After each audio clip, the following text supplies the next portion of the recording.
Hello, welcome to another episode of Musicians Talk Music. I want to welcome you watching on YouTube or listening via podcast. You can find us like that. Just type Musicians Talk Music on any of the podcast platforms or go to YouTube and you'll find the channel Musicians Talk Music. I'm in sunny Los Angeles, California today with a really good friend, a great drummer, musician, Chaun Horton. How are you, man? Hello, folks. ¿Cómo estás? ¿Cómo estás? What he said. Bien. Bien, ¿y tú? Muy bien. See, I'm practicing, I'm working on it. I know Chaun for a few years now. We worked together a few years back in Houston. But yeah, thanks for taking the time. Oh man, thank you to for do having this. me. Yeah. And we just want to get to know you a little bit, you know, music-wise. Yeah. And check, so just tell me a little bit about your beginnings, like your earliest memory of music or you know, what sparked you to like start in the music world, or how did you grow up inside music? Well, I heard music I grew up in the church, so I heard music in the house all the time. You know, my dad plays organ, my mom sings and sang in the choir when I was growing up. My dad played and led. He played and led from the organ. He also directed the choir from the organ as well. You know, if he had a full band in the church, not just drums and organ, which was like the main thing. If we can have drums and organ, then we can have a church service. For it to be a full band, drums, bass, guitar, organ and second keys and percussion, from what I remember, that wasn't common. These cats came with a whole different vibe. And granted, my pop's team, like some of them weren't from Rochester. They weren't all from Rochester. So they're coming from different walks of life and everything, you know what I mean? So with that being said, like the music and the way that they played gospel music was way different than what was happening at that time.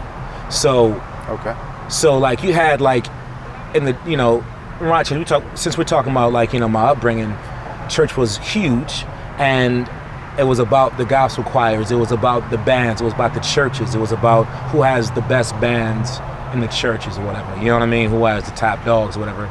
And my dad's team, like the choir, UNC was the name of the choir, I don't remember, UNIC, something like that. They were doing unorthodox stuff to the music, so it was more progressive than traditional, you know what I mean, and people loved it. What year are we talking here? Man, I mean, I'm like, dude, I'm a baby, I'm 2 at the time.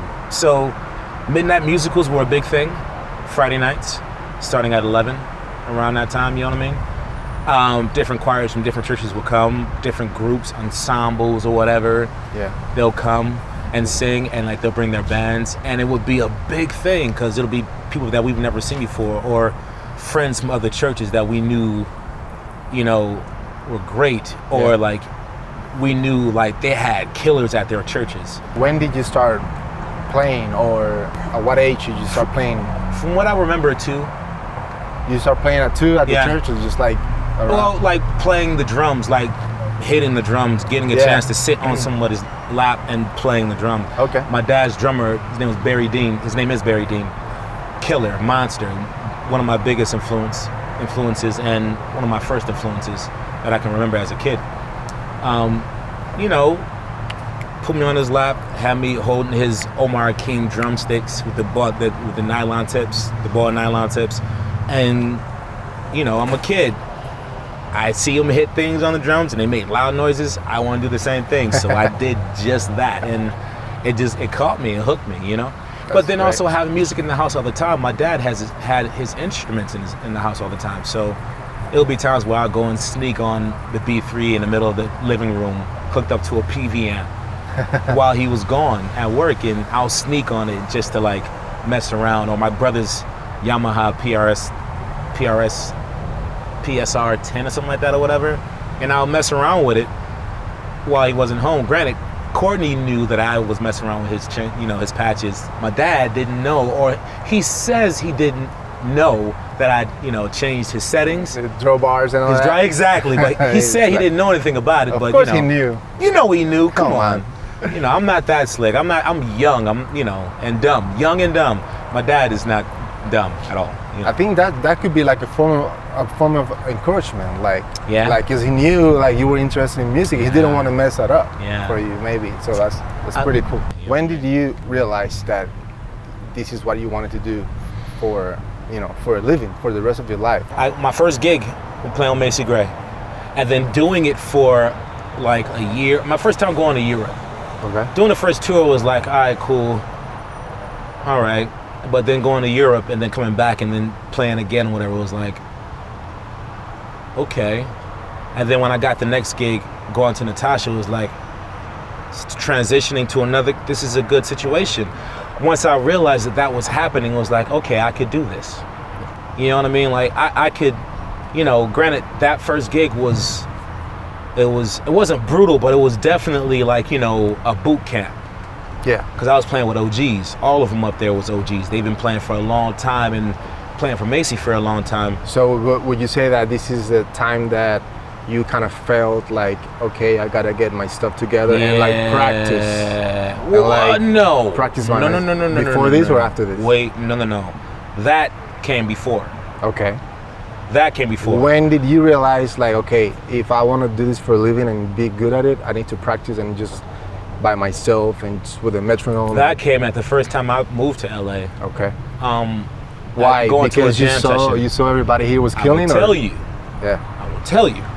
Going to a jam session, my boy Tim Bailey, bass player, amazing bass player, brought me to this jam session called the B Jam. And on his team was Kenneth Crouch on main keys, Dale Crooks on guitar, Brandon Coleman on second keys and auxiliaries, who is his own artist in his own right. All these guys are artists in their own right. Byron Miller on bass, Dale Crooks on guitar, Brandon Coleman on second keys, and either Ronald Bruner on drums or Trevor Lawrence on drums. Okay. Before you continue, for those who don't know exactly what a jam session is, how would you describe it, like in a few sentences? A jam session is pretty much guys getting together, a group of guys getting together. There's a core band that starts, right? A group of guys getting together, playing a selection of songs that they either chose before the gig or they're calling out right then and there in the gig, or they're improvising.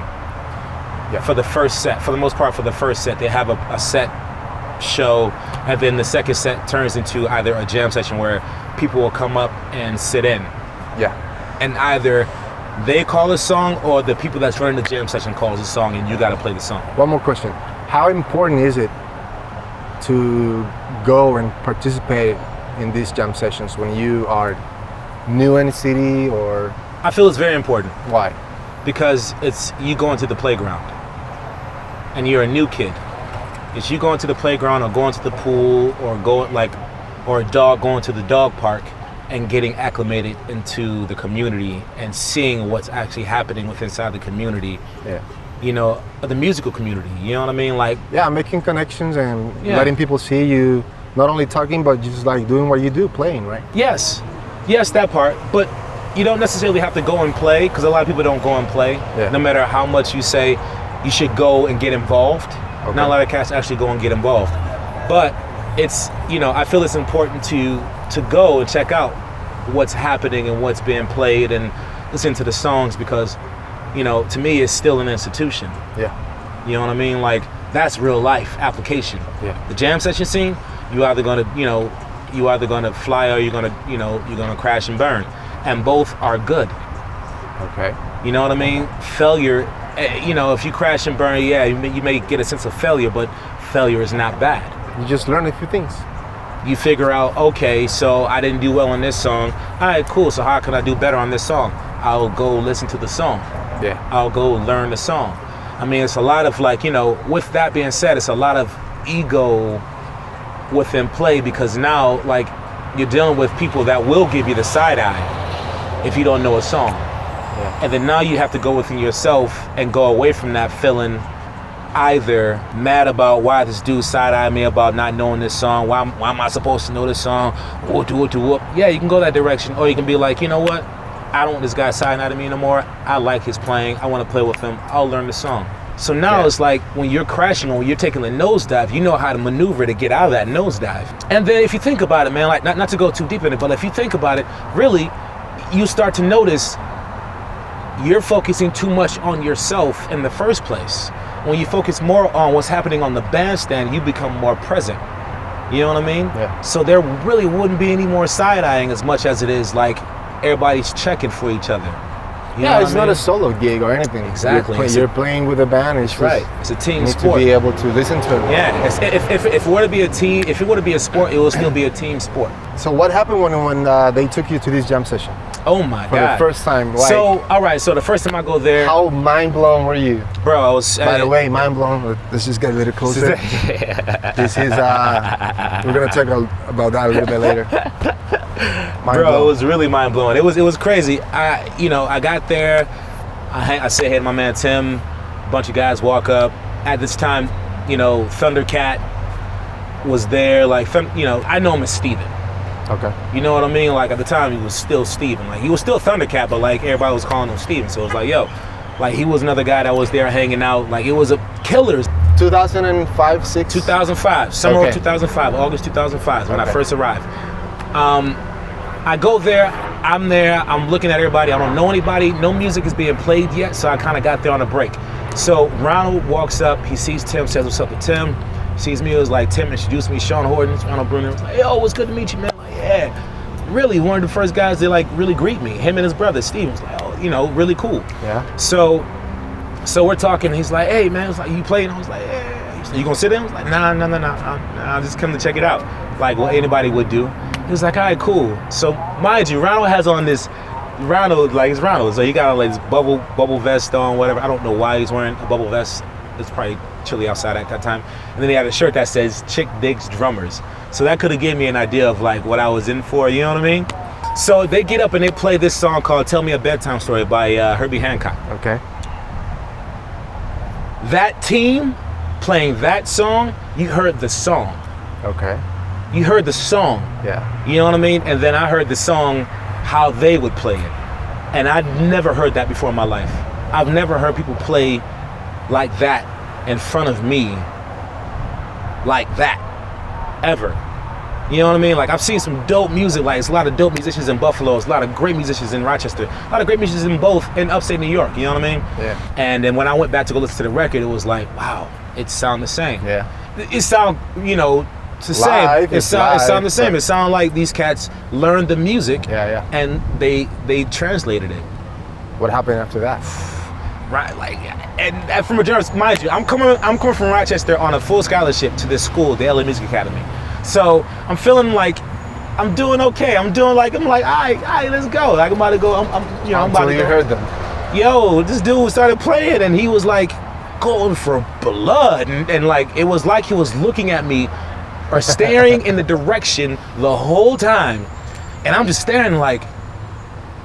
Meanwhile, like just in the inside, like confidence level is like all time low, bro. Like seriously, You're crying in the inside. oh my gosh! And I literally walked away from that night. Mind you, this is when I first got to LA. If anything, it should encourage you to like Equally okay, inspired, equally inspired and depressed at the same okay. time. So it made you Equally lock yourself in the practice room. Inspired and depressed. Okay, I know the feeling. We're the same age. Okay. Me and Ron, we're the same age. You know what I mean? Okay. But in my head, this dude was so light years of, like, he played like an older man.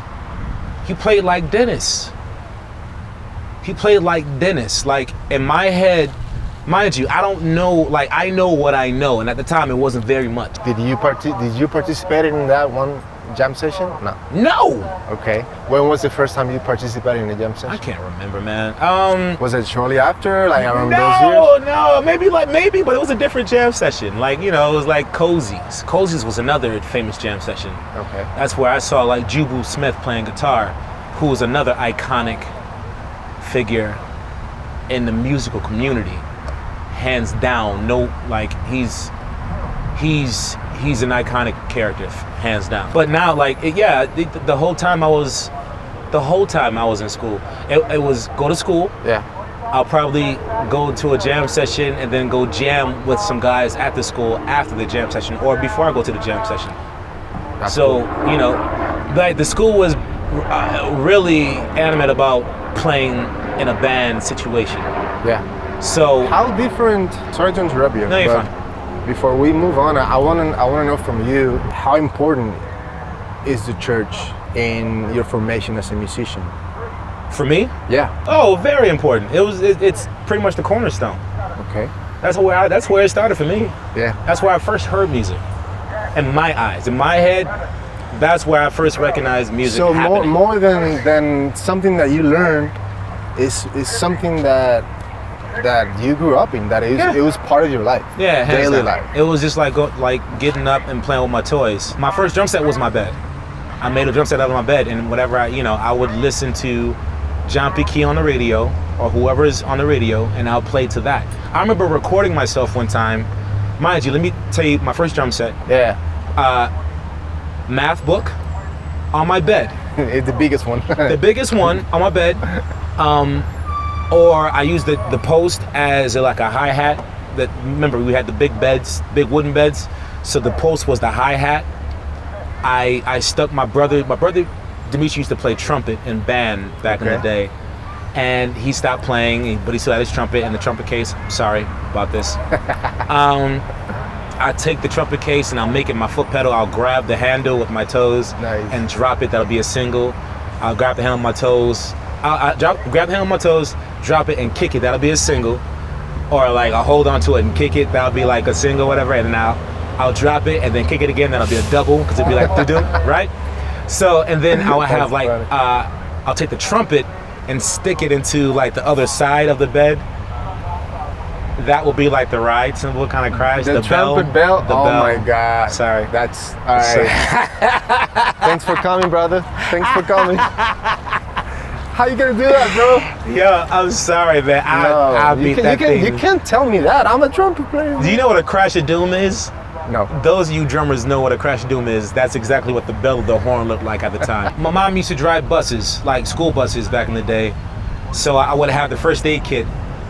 The box, the aluminum or the metal box has a snare because it had a nice high pitched sound, so it sounded like a piccolo snare drum.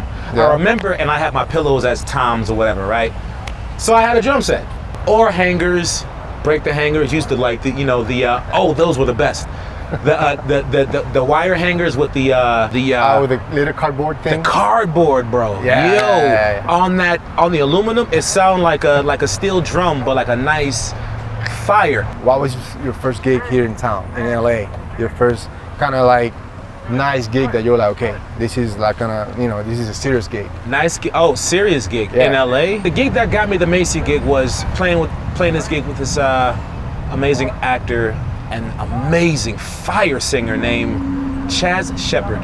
Okay. You will remember Chaz Shepard as if you were into like the sitcoms back in the day. He was the only black guy on Seventh Heaven. It's funny.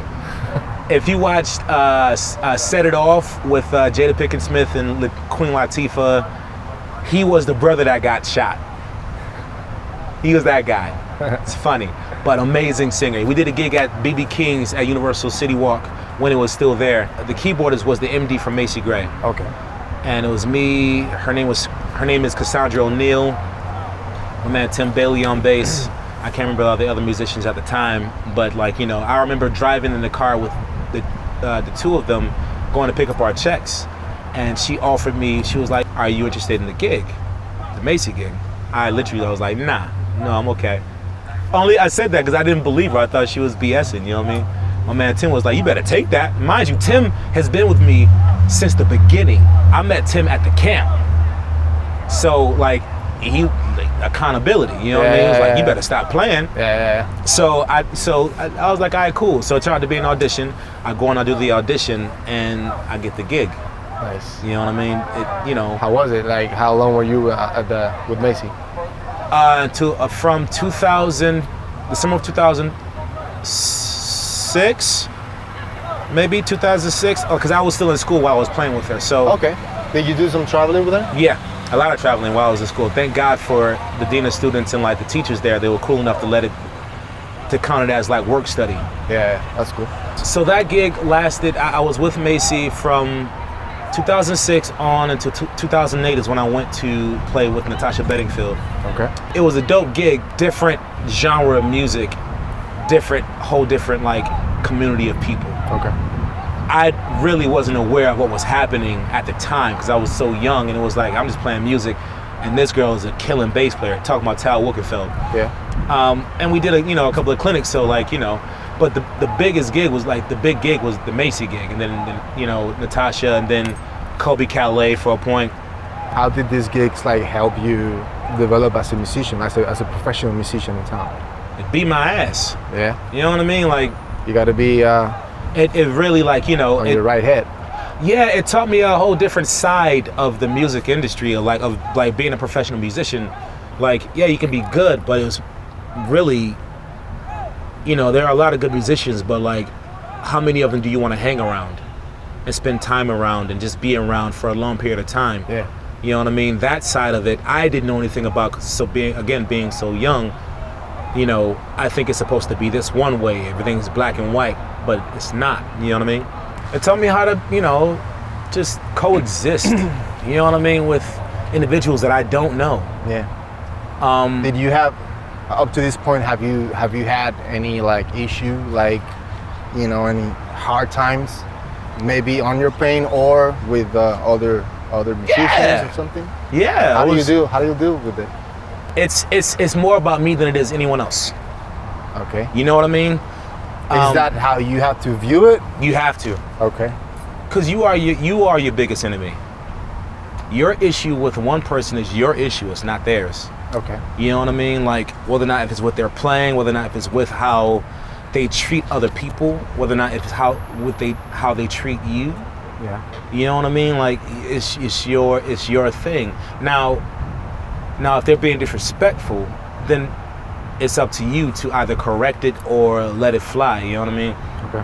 I'm from, I always say I'm from Rochester, like, and then to me, it means something because I grew up there and I know what the culture is like there, and I grew up learning how to maneuver in that type of culture.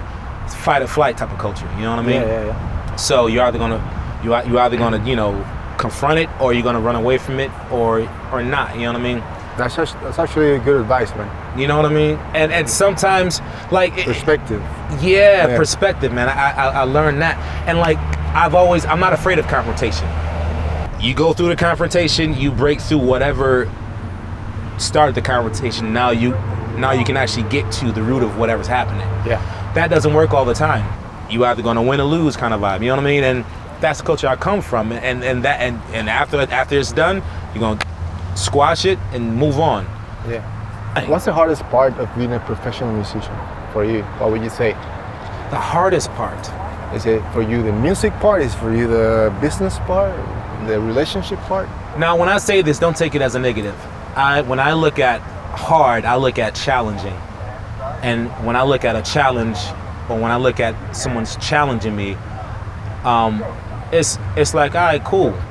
Like, do I want to take this challenge, or do I not want to take this challenge? If it seems enticing to me, if it's going to benefit me and make me a better me, then I take on that challenge. Now, the hardest thing about being a musician, I don't know, because it's a lot of different perspectives you can take, a lot of different ways you can look at it. Listen, it's easier said than done. Yeah. Because because if you think about it, you're only playing music for either 45 to 2 hours. Whenever you go on tour, you're on that stage for about 45 minutes to 2 hours tops, maybe that. Yeah. But you still got 22 more hours happening while you're on the road with these people. You have to work with these people or not. It's your choice. Yeah. You can either do the gig or not do the gig. But if you say you're gonna do the gig, do the gig. And be present, and be cool, be cordial. Like, don't grumble about it. Because if you did the gig and you say you're gonna do the gig, you can't be on there like grumbling about whatever. You know what I mean? So we met playing with a gospel artist, Youre Killing Us. Right on. Yeah. Tell me a little bit about your experience playing with him. Great experience. I would call it a dream. Yeah, a dream. Because I grew up listening to the dude. He came in and dominated, and became one of the biggest Christian contemporary artists in the world, most remembered, like, you know what I mean? Yeah. Now that we're talking about him, how would you say that you compare like a leader that is not a musician per se versus a leader who is a musician? For example, some singers that you've played with or I've played with that they don't really, maybe they don't play an instrument per se or piano, or they know very, very little about music, versus in Israel, for example, that knows music, he plays music, piano, guitar, he knows what he's doing. You know? It's a trust thing. Yeah. It's a trust and a respect thing in my eyes. I mean, like, following him is a workout. It's a workout, and it's boot camp. Because but what you say at the same time, it is a workout because you're like on your toes, but at the same time, everybody follows. Yeah. It's a thing that everybody kind of knows where he's going. Well, because he's a general. Good leaders are like hard to come by, are few far in between, because they can. Good leaders inspire their soldiers to want to fight for them and play for them. You know what I mean? And then how they come off, like, you know, like a good leader is not, it's not always yelling, "Nah," like Phil Jackson is quiet. You know what I mean? His roar is like really quiet, but it makes it shakes the foundation. You know what I mean? He, you know, we call it chanking. He chanks like he's chanking away. Like when he really wants to go and push it, it's you know you'll hear the chank happening. It's just, and it goes, and it's like he's really digging in. You know what I mean? Yeah. So you can't really have him too loud in your monitors because it's a trip playing with him. Yeah, it's fun. It's you know. Fun. He knows how to piece a team together. Yeah. Bring guys together, like bring guys and singers together, guys and girls together. Like he knows how to like. That's the one thing I love about him. He has a great ear for music. Now, he also listens to ideas too. That's something that I love about him. He's always like. Always open. Yeah. He knows that it's not always what he says, but he wants to see what's everybody's opinion about something. He's not so controlling. Not. Hey, but real quick, I have to say he's not so controlling, but he'll pull the reins if he needs to. Yeah. And I remember like we had this one meeting one time, and he was like, you know, he had to tighten us up a little bit, and it was like, you know what I mean? Like, and mind you, I was new, so it was like, you know, it's always that feeling of you can't be talking to me.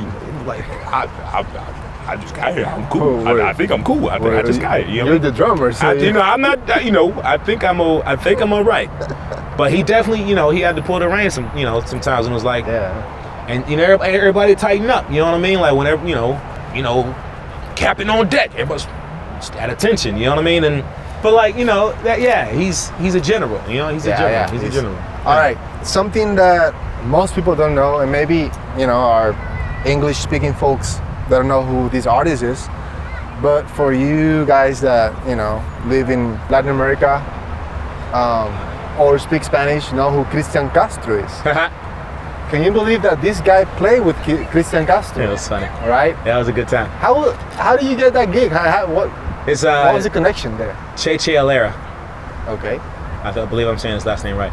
Che, amazing pianist, organist, just keys played crazy. How was your experience playing with It was great. Cristian? It was different. I know. Different. You're playing in different places that you've played. Wait, so never. far. I've never been to Latin America before that gig. Yeah. Not like that. Have I been? No, not before that gig. We pull up to the venue. We walk in. We're looking. It's like, wow, it's big in here. And I look down and I see like this circle, and like I'm high up, so the circle looks relatively nice size. I keep going down the stairs, and the circle gets smaller and smaller. And I'm thinking like, so what happens in here? Like what? What's going on? What are you guys doing here? You know? And everybody's laughing because some of the crew is, you know, they're Mexican as well, so they're like hollering, like Mexican and like Argentinian, you know what I mean? Like, you know, and they're cracking up at me or whatever. I'm like, how do you find out? I'm like, what's going on? I look down and I see like a chicken claw or what looks like to be a chicken claw, and I'm like, just let me know if I'm on or not. Is this a cockfighting arena? Are we in a cockfighting arena right now? We're in a cockfighting arena right now, isn't it? Who told you it was like a cockfighting arena? I think one of my techs told me, was like, yo, I was like, dude, this is amazing. And like, you know, like the acoustics in there was horrible, man. I mean, no, it was terrible. It was terrible. It was bad. But, you know, it was way different. I learned a lot. You know, how American musicians are viewed. How's that? Like as like, you know, better. Okay. Or like that's like the higher echelon or whatever. Or I don't want to say better, but it's like if you got an LA musician, especially if an LA musician, you got the real, you know what I mean? That's how they see it. Yeah, at least that's what that was the word. Okay. That, you know, it's not always true. It's not always true. It's not always true at all. Now that you're talking about gigs and all these gigs and how all the gigs, not all gigs are the same. I know that you're all around musician. You play a lot of different styles and you do a good job at it. I do my best. And how hard has it been? What's your process when changing styles? When like, you know, you're playing a hard jazz gig one night, the next day you're playing covers, the next day you're playing gospel, the next day you're playing pop. You know, how do you prepare for that? You learn the songs. Yeah. You learn the songs. If you learn the song, you'll learn the language. Listening to you know the what language, I mean? Yeah. You learn the song. You learn the language. Like you'll learn what needs to be played. You'll learn the form. You'll learn what needs to be played, why they're playing what's being played. You'll play the song the way it was played on the record versus playing it how you heard it. Okay. If that makes sense. Yeah, of course. You know what I mean? Think about it. If I'm writing a song, if I wrote a song and I got my team of guys, I expect them to play the music that I wrote. You know what I mean? I had a thought about it today, like me thinking about, like, I was thinking about a tambourine part that I had in the song that I wrote. And I was thinking about, you know, who, like, you know, a percussionist, whatever, and in a scenario. I think a lot about scenarios, almost to a fault. But I thought about, like, you know, a scenario of them coming up with their own part and not even playing the part of the song. And I'm thinking like, hey man, this is the tambourine part. And them saying, well, I feel like it should be this. And I'm like, and just in my mind, this is all playing out in my mind. I'm thinking like, I'm paying you to play the music that I sent to you, the music that I asked you to prepare for. If you knew the music, then you would know the actual tambourine part that I'm asking you to play. But you don't, so you're trying to figure out your own part. Yeah, it's a matter. I think it's a matter of respect, you know, to not only the music but you as the arranger or creator. You know what I mean? And it's just like in the professional world, like if you do that often, you're not gonna get called again. You know, that's what happens, right? Yeah. It's like you don't care about me. You don't care about the music that we're trying to make right now. You don't even care about the bandstand because all you care about is the part that you're trying to come up with. Yeah. That's not the part on the record, though. That's good. The band is playing the record. Yeah. Why aren't you playing the record? It's like being on a Call of Duty. Like, I know we got gamers that watch this, right? So it's like being on a Call of Duty map with a team of guys. And you got this one guy that's always just veering off doing something else and the team is moving as a unit, but you keep drifting. Why are you drifting? Come back. We need you here. Like, no, you want to do your own thing. You want to go jump off the trees and, you know, blow people up with like, you know, AR, whatever, you know, bombs. That's the first one to die. That's the first one to die. You're giving away our location.